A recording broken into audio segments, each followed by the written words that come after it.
Ciao a tutti e benvenuti da Bilalla.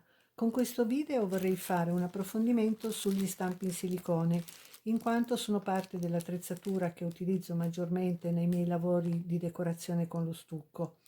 Ne avevo già parlato nel tutorial su come fare la paper clay e i fregi, di cui vi lascio il link, ma mi rendo conto che spesso do per scontate alcune informazioni in merito e inoltre noto che l'argomento interessa, quindi vediamo di fare maggiore chiarezza. Ora vedete che io ho qui una notevole quantità di stampi, ma tenete conto che li ho acquistati nel corso degli anni e quindi non è necessario averne subito un così vasto assortimento. L'importante è invece sapere come orientarsi nell'acquisto se ancora non conoscete questo articolo. Quindi vediamo di partire con una serie di informazioni. Allora, comincerei parlando delle varie tipologie, in quanto ognuna di queste ha chiaramente la sua specificità. Però, siccome per noi sarà importante utilizzarle soprattutto con le paste modellabili tipo la paper clay o simili, possiamo tranquillamente usarle tutte perché vanno comunque tutte bene. Allora, inizierei parlando di queste qua in plastica rigida, che sono quelle utilizzate prevalentemente per le colate di gesso. Infatti, come potete vedere anche qui dalle istruzioni, praticamente si versa il gesso liquido dentro queste formine che vengono poi svuotate quando il gesso è essiccato. E come dicevo, comunque anche queste vanno comunque bene per l'utilizzo che ne possiamo fare con la paper clay. Allo stesso modo questi qui che sono per la cucina e sono in silicone, quindi proprio come quelli che si utilizzano per i fregi. L'unica cosa è che questi qui per la cucina chiaramente non sono molto dettagliati perché servono più che altro per fare biscotti, cioccolatini, eccetera. Però sono comunque molto carini, quindi all'occorrenza si possono utilizzare anche questi, che peraltro vanno anche molto bene se si vogliono fare le cose in resina epossidica. E poi abbiamo questi qui che sono specifici per il fimo, che un po' come quelli per le colate in gesso sono di plastica semirigida.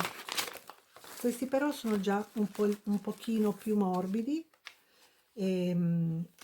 e quindi anche questi qui si possono benissimo usare. Hanno già qualche dettaglio in più, diciamo sono magari un pochino più profondi, e quindi se vogliamo mantenere dei fregi un po' più sottili, quando li estraiamo possiamo tagliare un pochino alla base in maniera da mantenerli un po' più sottili, appunto.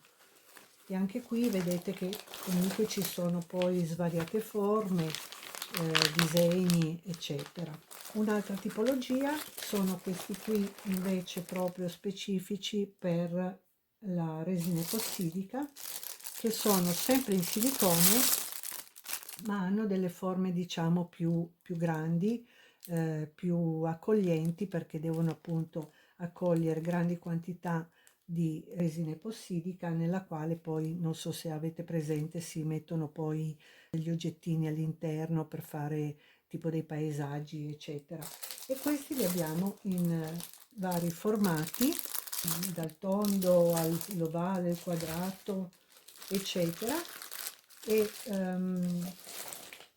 diciamo che possono anche essere molto utili. Per esempio io uno di questa dimensione lo utilizzo quando devo fare le basi per delle statuine, perché utilizzo del cemento oppure della polvere di marmo, quindi faccio le basi per mettere all'interno le aste per reggere appunto delle statuine.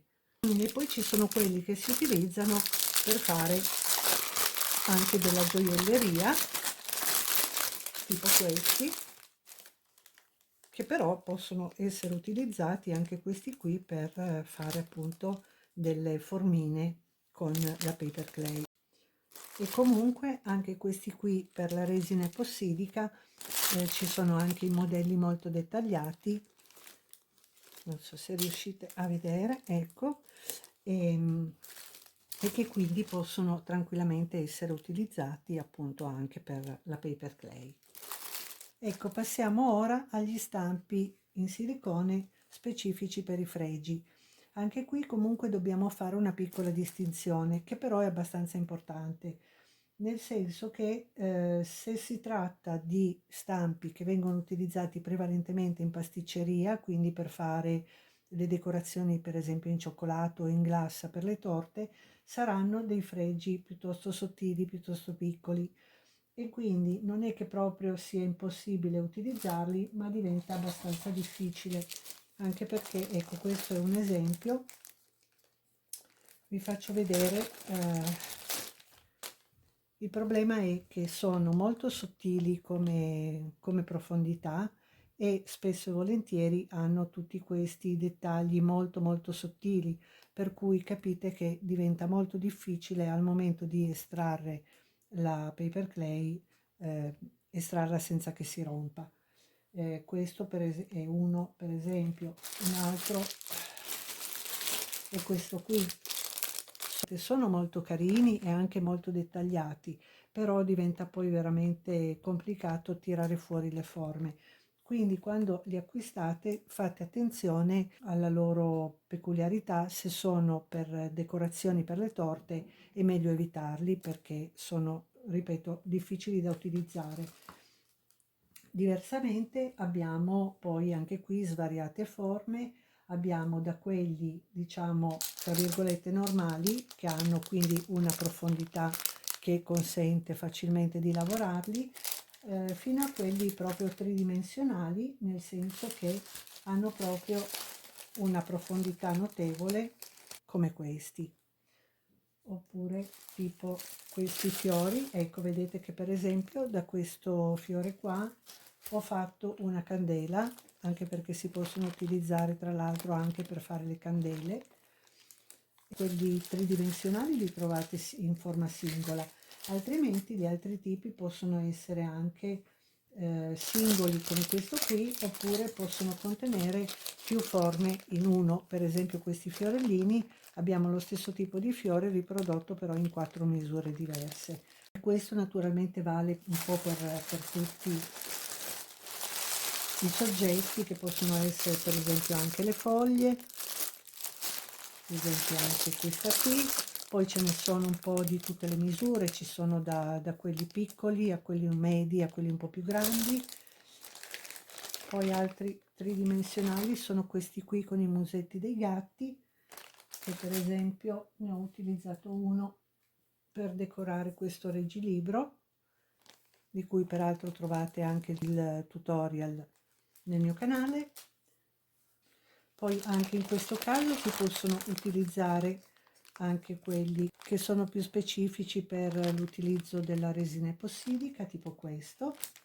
Vi faccio vedere, proprio solo per farvi un esempio, alcuni oggetti che si possono realizzare appunto con questi stampi di resina epossidica, che però, ripeto, sono le stesse cose che possiamo fare invece che con la resina epossidica con le paste modellabili. Ecco, questo qui invece è un fiorellino meno tridimensionale. Ecco, queste sono le ciliegine che vi facevo vedere prima, che si possono fare appunto con la resina epossidica, mettendo all'interno degli altri oggetti, ma non divaghiamo. Poi un'altra cosa da dire: potete vedere che sono di colori diversi, ci può essere il verde, il rosa, il bianco, ma questo insomma non ha particolare importanza. L'unica differenza sta in quelli che invece sono di colore trasparente come questi, perché sono quelli per la resina epossidica, ma ripeto, vanno bene anche questi per i nostri scopi. Poi possiamo anche utilizzare questi, che sono specifici per la cucina, nel senso che servono per decorare le torte, e quindi li possiamo utilizzare per creare delle texture, nel senso che se vogliamo fare un fondo lavorato, stendiamo uno strato di pasta modellabile, gli mettiamo sopra uno di questi disegni e passando sopra con un mattarello otteniamo una bella texture. Inoltre abbiamo anche sempre la possibilità di farceli in casa con degli oggetti che possiamo appunto avere in casa e possiamo riprodurre facendoci noi l'impasto per ottenere degli stampi. Vi lascio anche per questo il link al tutorial. Ancora un'altra categoria sono invece questi qui che servono per fare i fiori, ma attenzione, non il fiore completo come abbiamo negli altri stampi, ma dei fiori che vengono praticamente fatti petalo per petalo e foglia per foglia.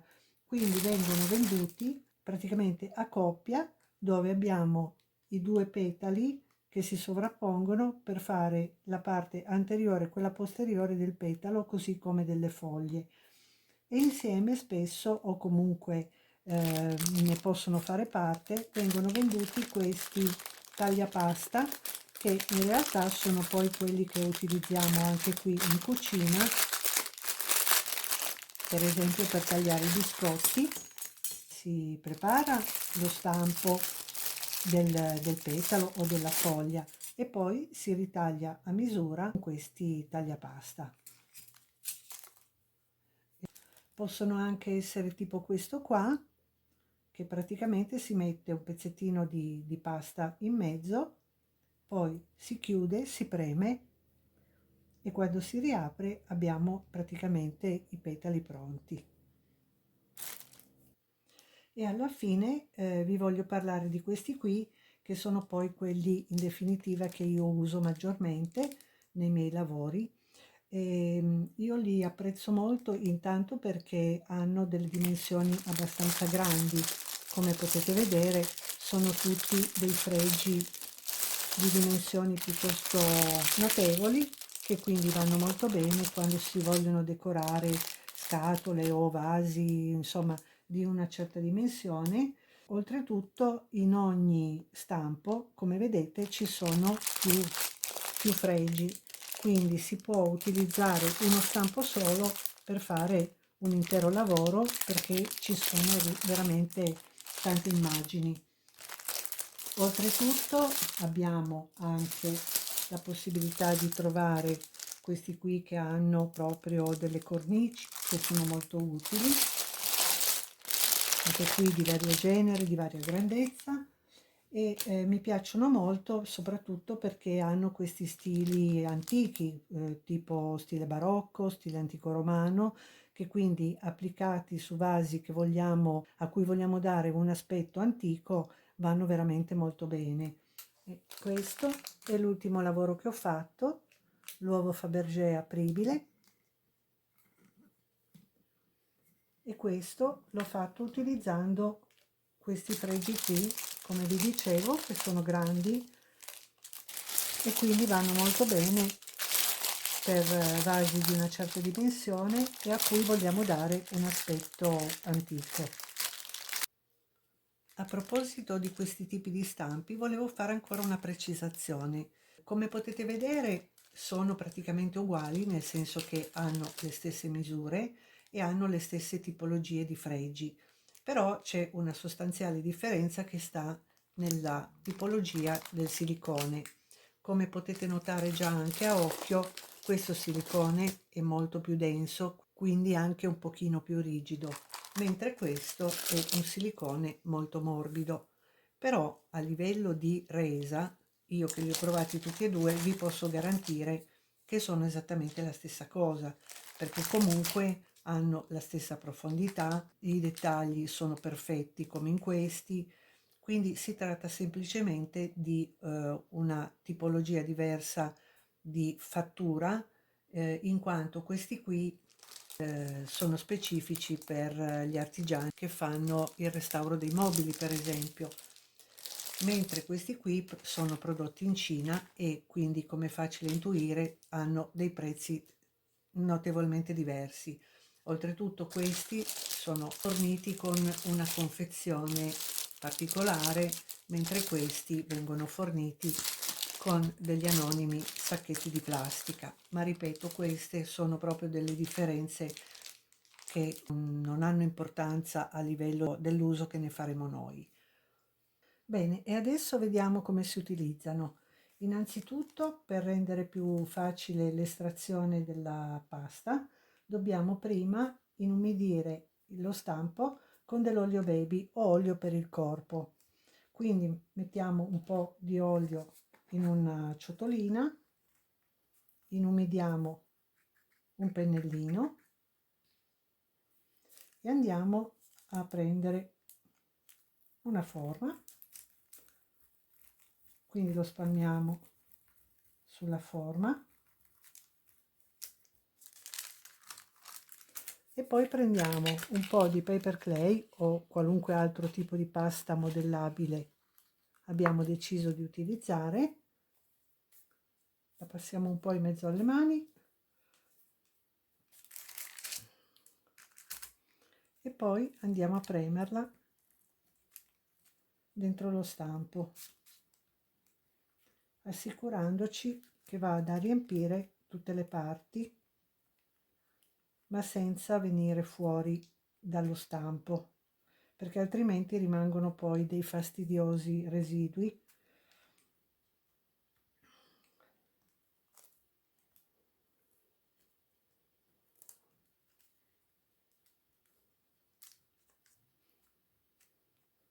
Ecco, chiaramente questo stampo qui è molto semplice da riempire, ci sono invece degli stampi che richiedono un pochino più di tempo e di attenzione perché magari hanno parti più piccole, parti più grandi e quindi bisogna solo prestare un po' più di attenzione, ma comunque si può fare su tutti.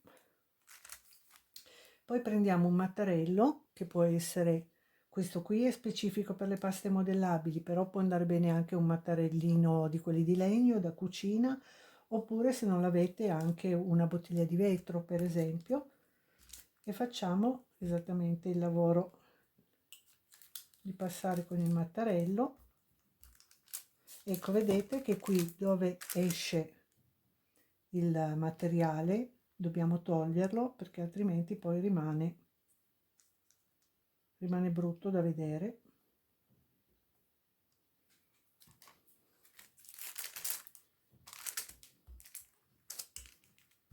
Ecco qua. Quindi poi non lo lasciamo asciugare dentro lo stampo, attenzione, dobbiamo toglierlo subito in questo modo.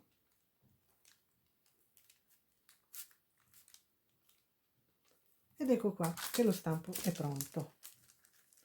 Ora, se noi sappiamo che lo utilizzeremo su un qualche cosa di piatto, per esempio andiamo a decorare una cornice, allora lo possiamo lasciare asciugare direttamente su un tavolo piano. Se, come invece nel caso dell'uovo o di un vaso comunque tondeggiante, allora dobbiamo applicarlo quando è ancora fresco, perché altrimenti ovviamente se rimane dritto poi una volta asciutto non sarà più possibile adattarlo ad una forma arrotondata. Quindi o lo applichiamo fresco o altrimenti possiamo metterlo in posa su questo vaso che andremo poi a decorare nel punto esatto in cui lo vorremmo poi applicare e lo lasciamo asciugare in quella posizione in maniera che appunto prenda una forma ricurva. E quindi come vedete è molto comodo perché comunque possiamo produrre subito più stampi, lo stesso stampo appunto, proprio perché non dobbiamo aspettare che asciughi dentro lo stampo. E in ultimo parliamo della manutenzione, che è molto importante perché se vengono manutenzionati bene possono durare veramente tantissimo tempo. Oltretutto la manutenzione consiste semplicemente in una buona pulizia che potete effettuare utilizzando acqua tiepida e del sapone neutro, tipo per esempio il sapone di Marsiglia, e eventualmente utilizzando anche una spugnetta per aiutarvi a far entrare bene il sapone in maniera da asportare bene i residui di pasta, sciacquare bene sempre con acqua tiepida e poi lasciare asciugare lontano da fonti di calore, lasciandoli su un panno o su un asciugamani anche per 24 ore. Una volta che sono bene asciutti riporli nei loro sacchetti di plastica e questo sarà sufficiente per mantenerli funzionali, belli a lungo. Bene, spero di avervi dato tutte le indicazioni necessarie. Se comunque avete ancora dei dubbi o delle domande, fate pure le vostre domande nei commenti. Quindi, se questo video vi è piaciuto e vi è stato utile, lasciatemi un like, eventualmente se non siete ancora iscritti iscrivetevi e grazie per la visione e ciao a tutti.